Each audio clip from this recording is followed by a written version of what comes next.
Здравейте, казвам се Ивайло и днес ще решаваме листовки. Въпрос 1. Трамваят е релсово превозно средство, което се приравнява към групата на пътните превозни средства, се приравнява към тролейбусите, се приравнява към автомобилите или не се счита за моторно превозно средство. Верните отговори са 1 и 4. Трябва да дадем два отговора. Трамваят се приравнява към пътните превозни средства, понеже се движи по пътя, но не се счита за моторно превозно средство, понеже има по-условен начин за задвижване. Въпрос 2. За какво сигнализира този пътен знак? Това е много лесен въпрос и отговорът е, че за използването на пътя се изисква платена винетна такса. Какво трябва да направим в тази ситуация? Имаме велосипедисти, които нямат огледала за задно виждане, не могат да ни видят и не могат да преценят как се движим, на какво разстояние сме и с каква скорост. Затова трябва да управляваме с готовност за спиране и да бъдем много внимателни към поведението на велосипедистите, защото цялата отговорност е наша. Значението на кой от показаните немигащи сигнали на светофара означава преминаването забранено. Отново много лесен въпрос. Отговор 2 и 4. Червената светлина означава преминаването забранено. Разрешено ли е да започнете завиването надясно от най-лявата пътна лента на платното за движение? Обикновено това не е разрешено и е силно непрепоръчително, понеже пречите на всички останали. Вие се намирате твърде далече от завоя и естествено трябва да се приближите преди да започнете маневрата. Трябва да продадете светлинен сигнал и така нататък. Но все пак, в много редките случаи, когато радиусът на завиване на автомобила е по-голям от радиуса на завоя, т.е. не можем да завием правилно от най-дясната лента, тогава можем да завием от най-лявата лента. Но това са много редки случаи и обикновено не се прави. Така, нека да разгледаме тази ситуация. Имаме трамвай и него задължително трябва да го пропуснем. Трябва сега да преценим дали да пропуснем лекия автомобил или да минем преди него. След като няма знаци за предимство, помежду си прилагаме правилото за дясно стоящия. Автомобилът се намира отдясно, следователно той е с предимство. При тази ситуация, навлизането в лентите за насрещно движение е забранено. Това е доста лесен въпрос и трудно ще го объркате. Блокирането на колелата на превозното средство при спиране може да доведе до влошаване управляемостта на превозното средство. Всички сме виждали, най-малкото по телевизията, какво става, когато набием спирачки, колата почва да се занася, остават се следи по пътя и тя е изключително трудно управляема. При тази ситуация, кой от двата автомобила е паркиран неправилно? Естествено, това е синият автомобил. За престой и паркиране в населени места, пътните превозни средства се спират възможно най-вдясно на платното за движение. Разрешено ли е при движение в мъгла да използвате дългите светлини?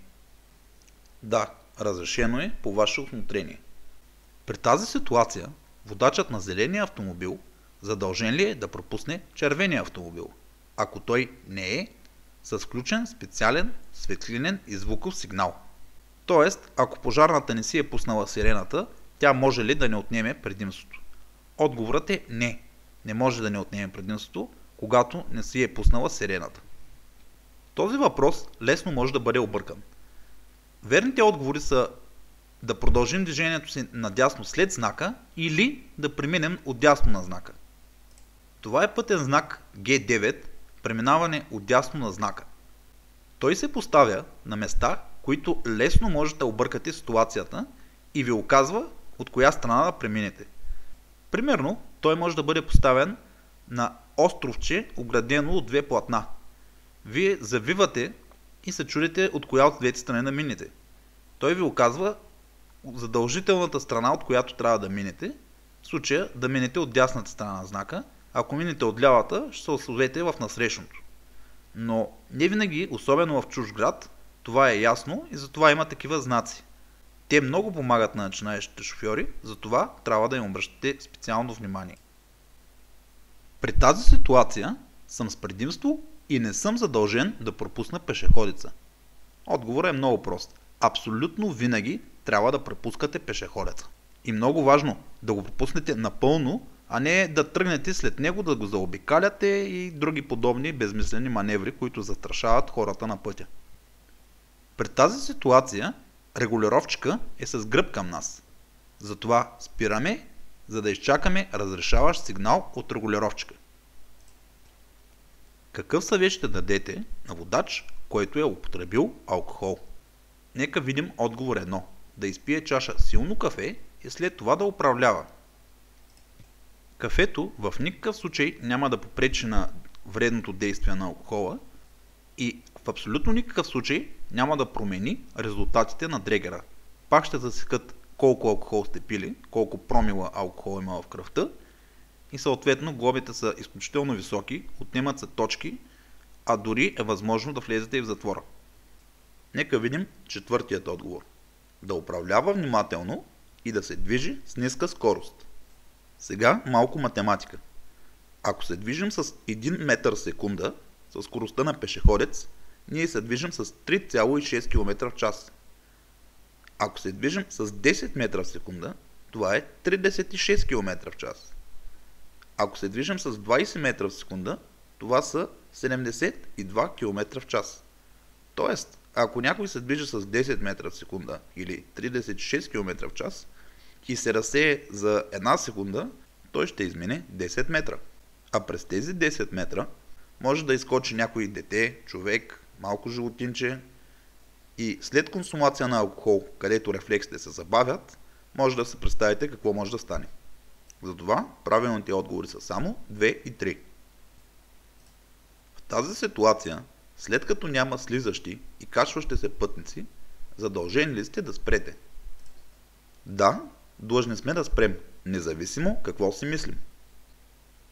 А сега да видим кой е този пътен знак и какво сигнализира.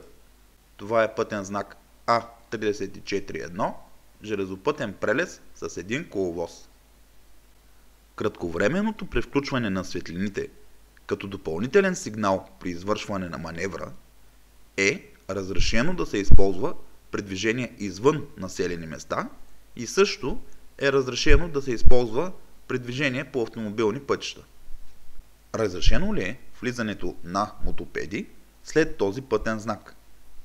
Това е забранителен знак, в него нарисуван мотопед, следователно не е разрешено влизането на мотопеди.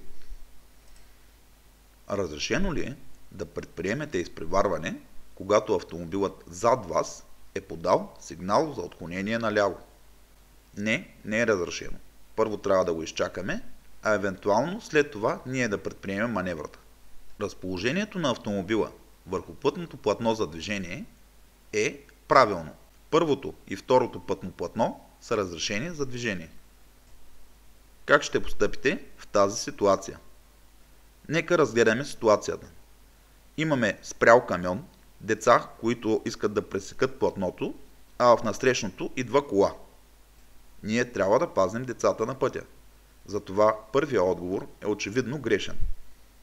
А също и последния. Затова правилните отговори са 2 и 3. И все пак да поясня, ако има нужда. Винаги, абсолютно винаги, ама абсолютно винаги, когато имаме пешеходци на пътя, те са с предимство. Кой от автомобилите е спрял правилно за престой? За престой не се спира преди пешеходна пътека, така пречите на движението, движещия се зад вас, който трябва да ви заобиколи, не може да види дали има пешеходец или не и затова никога не се спира преди пешеходна пътека. Правилният отговор е 2. Автобусът. При тази ситуация, задължени ли сте да пропуснете товарния автомобил? Отговорът е да, независимо от посоката, в която ще продължи да се движи. А сега искам да поясня малко за този знак. Всички, които са на пътя с предимство, който е означен със знака, помежду си прилагат правилото за предимство на дясно стоящия, ако има нужда. Естествено, ако пътят с предимство е прав, няма нужда да се прилага правилото за дясно стоящия. Но когато има такива завои, помежду си те прилагат предимство за дясно стоящия. А сега объркващата за повечето хора част. Когато сме на път с предимство и излизаме от него, независимо в коя посока, ние сме с предимство.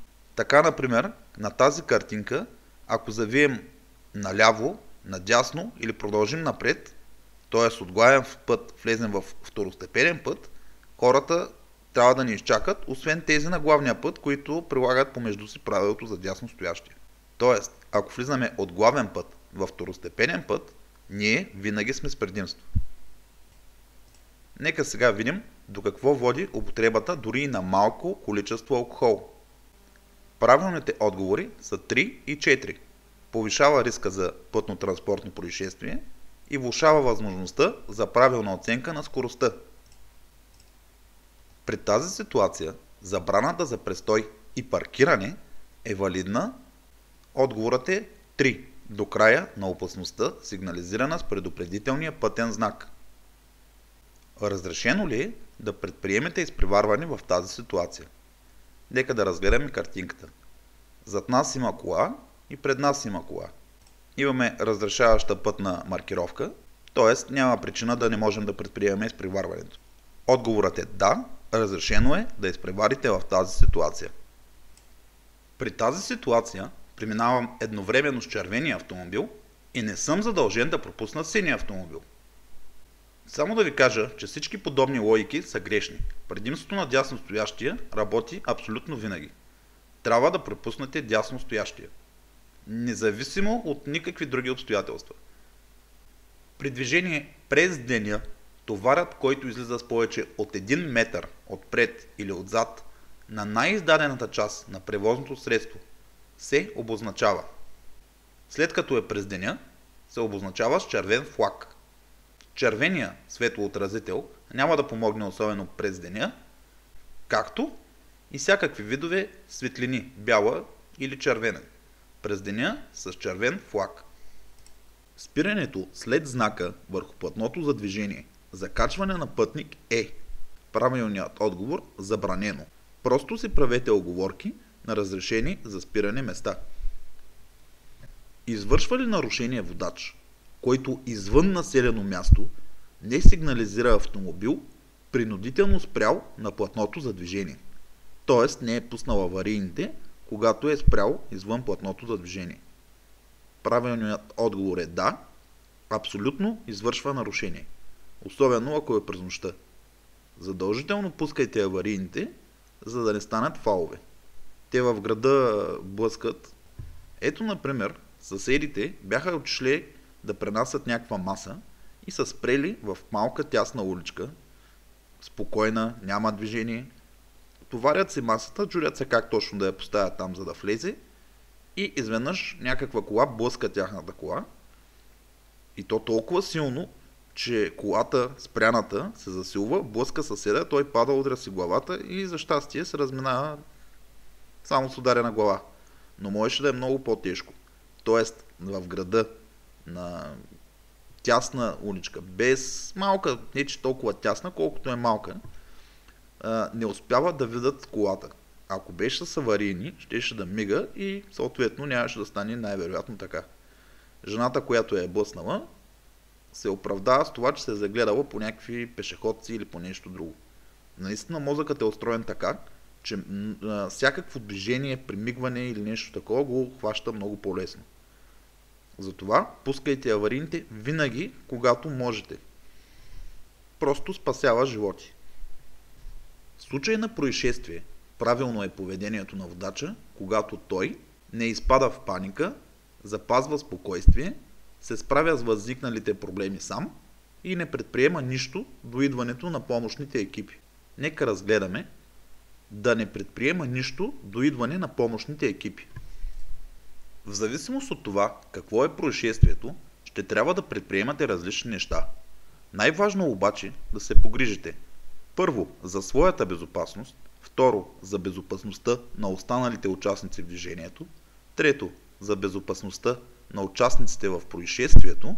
Четвърто, да се обадите на телефон 112. Има и други неща, но за това ще ви обяснят в задължителния част в БЧК.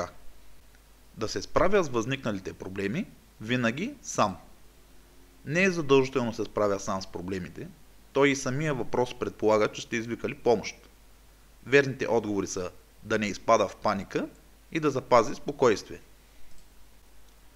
При тази ситуация, кой от пътните знаци трябва да спазва водачът на червеният автомобил? Временните знаци са винаги с предимство. Просто понякога може да има нужда от временна разлика в знаците. Например, преминава военна колона или някакво шествие, или пък има някакво събитие. И знаците за предимство в района може да се сменят със знак стоп. Или още по-срещано е в такава ситуация да се поставят временни знаци за задължително завиване в определена посока с цел да се пренасочи автомобилният трафик. Тоест, правилният отговор е едно. Поставяне на платното за движение преносим пътен знак.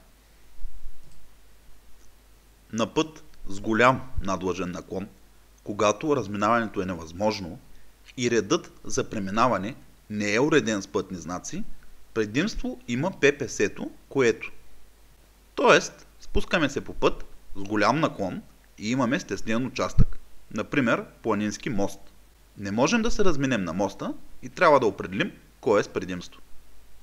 Лесно се вижда, че отговорите 1 и 3, кой се движи по-бързо или кой се намира по-близо до стеснението, не могат да са правилните.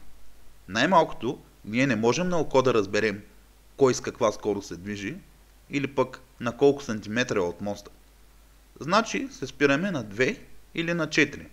Този, който се спуска по наклона или този, който се изкачва по наклона. Нека помислим. Ако вече сте шофирали, си представете как сте на стръмен баир на светофар и трябва да тръгнете. Досадно е, нали? Особено ако сте с камион или сте на метан или не ви работи добре съединителят, а може и да сте в слабо позната кола. Затова с предимство е този, който изкачва баира. Да не му се налага да спира, да прави странни маневри по стръмния баир и така нататък. Кога на водачът е забранено да навлиза в железопътния прелез? Имаме 3 от 4 възможни отговора. Нека сега разгледаме отговорите. Когато бариерите са спуснати и започват да се вдигат. Да, в този случай нямаме право да навлизаме в железопътния прелез. 2. При мигаща червена светлина на светофара. Естествено, на червено преминаването е забранено. Следващият въпрос. Когато светофарната уредба подава сигнал от бавно мигаща светлина с лунно-бял цвят. Този сигнал означава, че светофарната уредба е в изправност и вие може спокойно да преминете. И последният въпрос. Когато е включена звукова сигнализация. Да, в този случай също е забранено да преминавате. Кой от газовете, отделян в атмосферата от превозните средства при движението им, е сред най-опасните причинители на парниковия ефект? Мисля, че това е лесен въпрос, никой няма да се затрудни. Отговорът е въглеродният двуокис. На кой от показаните трактори е разрешено да се движи по пътищата, отворени за обществено ползване? На пътищата, отворени за обществено ползване, е забранено да се движат верижни машини. Тоест, тракторите на втората и на третата картинка не могат да се движат по тези пътища. Само тракторите от първата и четвъртата картинка могат да се движат по пътищата за обществено ползване. Разрешено ли е теглянето на мотоциклет с кош? Не, не е разрешено. Законодателят е преценил, че моторът с кош е не толкова стабилен, когато се тегли, а и е опасно за шофьора, понеже се намира на открито и всяка грешка може да е фатална. Каква е максималната мощност на двигателя на мотоциклет, който може да се управлява с правоспособност за категория А2? Отговорът е 35 кВт. Колкото и да ни е неприятно, винаги на всяка листовка има въпроси за другите категории и най-вече за А1 и А2. Моят съвет е, че ако ги научите, ще вземете по-лесно листовките. На какво разстояние зад МПС, принудително спряло на автомагистрала, се поставя предупредителния светлоотразителен триъгълник? Нека видим правилникът. На нормален път светлоотразителният триъгълник се поставя на най-малко 30 метра от спряло МПС. На автомагистрали и пътища с разрешена скорост за движение над 80 км в час, предупредителният светлоотразителен триъгълник се поставя на разстояние не по-малко от 100 метра. Като допълнителен сигнал за обозначаване на повредено пътно превозно средство може да се използва и включването на авариен сигнал или габаритни светлини. Освен това, тези правила се прилагат и за пътните превозни средства, които са спрели за оказване на помощ. Нека видим кои три неща са забранени при движение по скоростен път. Автомагистралите и скоростните пътища са специално изградени и обозначени с пътен знак. По тях е разрешено движението само на автомобили и мотоциклети, чиято конструктивна максимална скорост надвишава 50 км в час. Отделно, при движението по скоростен път, а и по автомагистралите, е забранено спирането за престой извън специално обозначените за това места, завиването в обратна посока, движението назад и навлизането в разделителната ивица или пресичането й, включително на местата, където тя е прекъсната. Теглянето с твърда връзка е разрешено както по скоростен път, така и по автомагистрали. А теглянето с мека връзка по скоростен път е разрешено само до най-близкия изход на скоростния път. Нека сега припомним и максималните скорости. За категория Б по скоростен път максималната скорост е 120 км в час. При тегляне с твърда връзка по автомагистрали и скоростни пътища максималната скорост е 70 км в час. Тоест, верните отговори са 1, 2 и 4. Когато няма други ограничения, водачът на състав от ППС от категория БЕ при движение по автомагистрала не трябва да превишава следните скорости. Категория БЕ. Това е състав от пътни превозни средства, стеглящо превозно средство от категория Б и ремарке или полуремарке, когато допустимата максимална маса на ремаркето или полуремаркето не надвишава 3500 кг. А сега да видим какво казва правилникът за категориите теглещи ремаркета. Това са БЕ, СЕ и ДЕ. Ограничението на тези категории в населено място е 50 км в час. Извън населено място 70 км в час, по автомагистрала 100 км в час, а по скоростен път 90 км в час. Тоест, правилният отговор е А – 100 км в час. А сега да видим до какво води използването на зимни гуми през летния сезон. 1. Намаляване разхода на гориво. Или пък 3. Увеличаване разхода на гориво. Зимните гуми са така направени, че да се увеличи съпротивлението с пътя, имат по-големи грайфери и затова те увеличават разхода на гориво. И така, верните отговори са 2 и 3. През лятото, ако сме с зимни гуми, гумите се износват по-бързо и се увеличава разхода на гориво. А разрешено ли е движението на състав от ППС, когато ремаркето е с неизправна спирачна уредба? Тук отговорът е лесен. Не, не е разрешено. И с това приключваме първия урок по листовки. За да вземете по-лесно листовките и да научите как да карате по-безопасно и по-безпроблемно, моля, абонирайте се за канала и разгледайте другите ни видеа. Ако имате въпроси, препоръки или мнения, моля, използвайте формата за коментари. Ако видеото ви е харесало, моля, препоръчайте го на близки или го споделете в социалните мрежи. Така заедно ще направим пътя по-безопасен.